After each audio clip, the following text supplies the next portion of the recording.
अनिल कपूर या बहारदार अभिनेत्याचा आज वाढदिवस।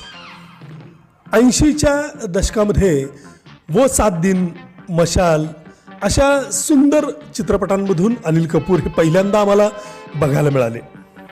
शक्तीमध्ये दिलीप कुमार, अमिताभ यांच्यासोबत अतिशय छोट्या भूमिकेमध्ये ते दिसले होते। मात्र त्यानंतर एकापेक्षा एक सुंदर चित्रपट आणि त्यातला त्यांचा अभिनय आम्हाला बघायला मिळाला। खास करून साहेब हा त्यांचा मला सर्वात आवडलेला चित्रपट। कर्मा, रामलखन अशा चित्रपटांनी तर त्यांचं नाव अतिशय उंचावर नेलं।